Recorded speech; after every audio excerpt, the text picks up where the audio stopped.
So hello students, हम बात करने जा रहे हैं एनर्जी इफिशिएंट बिल्डिंग, जिसे हम जीरो एनर्जी बिल्डिंग या ग्रीन बिल्डिंग के नाम से भी जानते हैं। तो सबसे पहले आइए जान लेते हैं कि क्या होती है एनर्जी इफिशिएंट बिल्डिंग। अगर हम किसी बिल्डिंग में एनर्जी के कंजप्शन को लेस कर दें या लो निग्लिजिबल कंडीशन पे लेके आ जाएं, तो ऐसी बिल्डिंग हमारी क्या कहलाती है? जीरो एनर्जी बिल्डिंग या ग्रीन बिल्डिंग, या फिर हम इसे एनर्जी इफिशिएंट बिल्डिंग के नाम से जानते हैं। तो अगर हम किसी बिल्डिंग को देख रहे हैं या कोई हम बिल्डिंग को बना रहे हैं, तो हमारा थॉट प्रोसेस ये होता है कि उसमें जो नेचुरल लाइटिंग है या नेचुरल वेंटिलेशन है या सर्कुलेशन है, मतलब मिनिमल एनर्जी रिसोर्सेस को यूज किया जाए, बाकी नेचुरल चीजों पे हम डिपेंडेंट हो जाएं। तो अगर हम जानना चाहें कि किसी एनर्जी इफिशिएंट बिल्डिंग के बारे में, तो the amount of total energy used by a building on the annual basis, अगर कोई एक बिल्डिंग पूरे साल में कोई एक एक्स अमाउंट खपत कर रही है बिजली की, रफली equal to the amount of energy generated to be side through the renewable sources.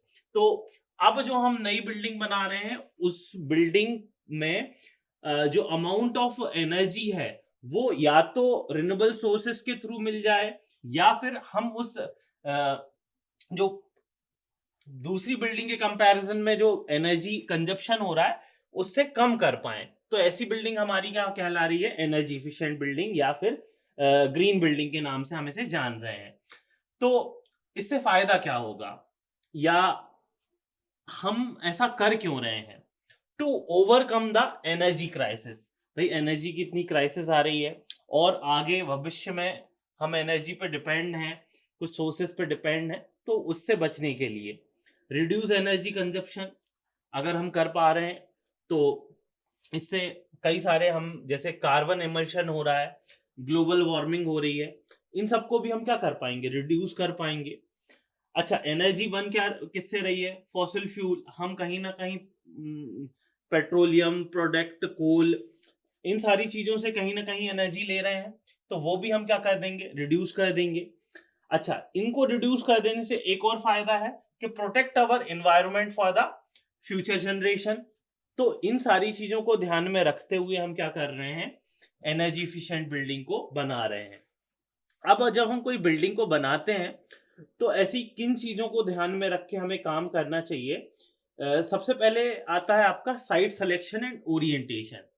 देखिए, ओरिएंटेशन की अगर हम बात करें, तो जब हम बिल्डिंग प्लानिंग एंड आर्किटेक्चर इसी सब्जेक्ट की सेकंड यूनिट देख रहे थे, तो वहां पे भी हमने ओरिएंटेशन को समझा था, जहां पे हम देख रहे थे कि मैक्सिमम सन कहाँ पे मिलेगा। मतलब मॉर्निंग में हमें सन की कहाँ जरूरत रहती है, नून में के टाइम में, दोपहर के समय में हमारे पास सन कहाँ पे होता है, यानी कि जो धूप है वो हमें डायरेक्ट कैसे मिल सकती है, या किन घर के किस पोर्शन में आना चाहिए, इन द इवनिंग, नाइट। तो उस तरीके से हमने क्या करा था? पूरा डायग्राम समझा था ओरिएंटेशन के रिगार्डिंग।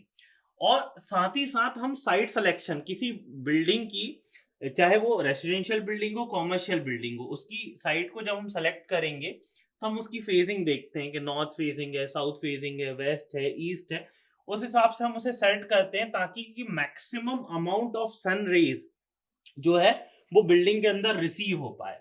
साथ ही साथ हम इसमें क्रॉस वेंटिलेशन और प्रॉपर वेंटिलेशन को भी प्रोवाइड करते हैं, जिससे जो है आपको बिल्डिंग में ज्यादा टेम्परेचर राइज ना हो पाए।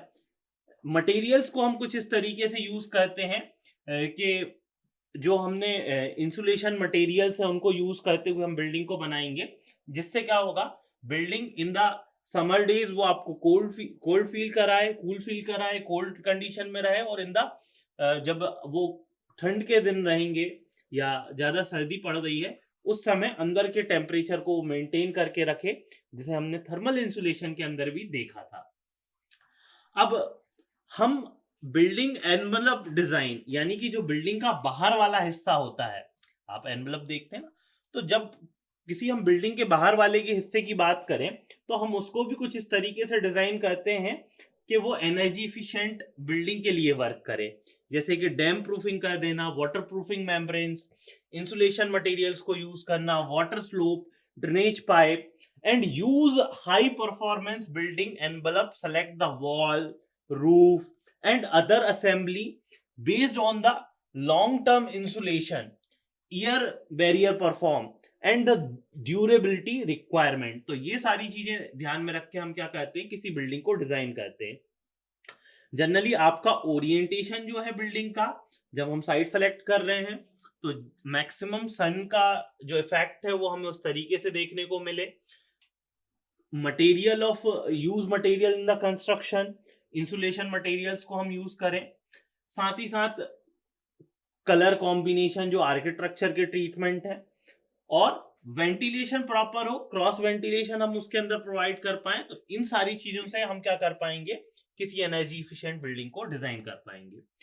क्या बेनिफिट्स हैं, जैसे कि हम एनर्जी इफिशिएंट बिल्डिंग बना लिए, अगर हमने किसी बिल्डिंग को ऐसा तैयार करा है कि जहां पे नेचुरल लाइटिंग बहुत अच्छे से मिल रही है, दिन के समय आपको आर्टिफिशियल लाइट पे बेस्ड नहीं होना पड़ रहा है, आपको एनर्जी को नहीं लेना है, आप नेचुरल लाइटिंग पे डिपेंडेंट है, कोई दिक्कत नहीं है, सारे घर में वेंटिलेशन है, पूरी बिल्डिंग में वेंटिलेशन है, तो कॉस्ट सेविंग हो गई, पैसा बच गया।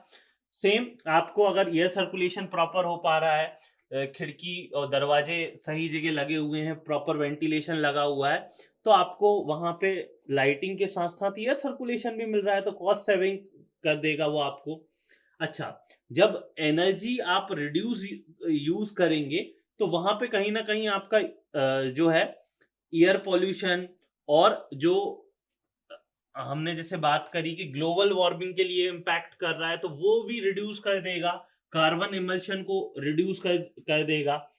साथ ही साथ आपको जब एसी चलाने की जरूरत नहीं पड़ रही है, कूलर को यूज नहीं करना, फैन को यूज नहीं करना, क्योंकि आपको नेचुरल क्या हो रहा है, वेंटिलेशन के कारण आपको नेचुरल लाइटिंग मिल रही है, साथ ही साथ आपको फ्रेश एयर मिल रही है, तो गुड क्वालिटी ऑफ एयर, आपको एक अच्छी हवा मिलेगी, एनर्जी वर्किंग एफिशिएंसी इंक्रीज होगी, and reduce the health related problem.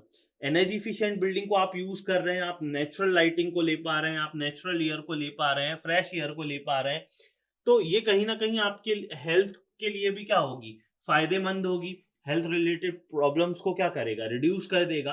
तो ये सारे बेनिफिट्स होते हैं एनर्जी इफिशिएंट बिल्डिंग के। तो एनर्जी इफिशिएंट बिल्डिंग क्या है, ऐसी बिल्डिंग जिसमें हमने, देखो, जीरो एनर्जी तो नहीं कर सकते हम, ऐसा तो नहीं कर सकते कि आपको एनर्जी की जरूरत नहीं लगेगी, लेकिन हम उस जीरो एनर्जी बिल्डिंग में मिनिमल, या मैं कहूं कि लो निग्लेजिबल, कम अमाउंट में आपको एनर्जी की रिक्वायरमेंट होगी, आपका एनर्जी कंजप्शन जो है वो बहुत कम हो जाएगा। तो ऐसी बिल्डिंग आपकी क्या हो रही है, एनर्जी इफिशिएंट बिल्डिंग या ग्रीन बिल्डिंग या जीरो एनर्जी बिल्डिंग कहला रही है। तो इसके कई सारे फायदे भी हैं, साथ ही साथ हमने ये भी पता कर लिया कि किस तरीके से तैयार होगी। आपको थर्मल इंसुलेशन का भी ध्यान रखना, मटेरियल का भी ध्यान रखना है, आपको वहां पे कलर कोडिंग कॉम्बिनेशन का भी ध्यान रखना है, आपको cross ventilation, slope, orientation, northing face, ये सारी चीजें आपको ध्यान रखनी है। तो इसकी मदद से जब आप किसी बिल्डिंग को बना रहे हैं तो वो कॉस्ट शेविंग भी होगी, आपको फ्रेश एयर भी मिलेगी, हेल्थ रिलेटेड प्रॉब्लम भी कम हो जाएंगी, तो ये सारा काफी बेनिफिशियल होगा आपके लिए। तो ये होती है आपकी energy efficient building. So thank you so much.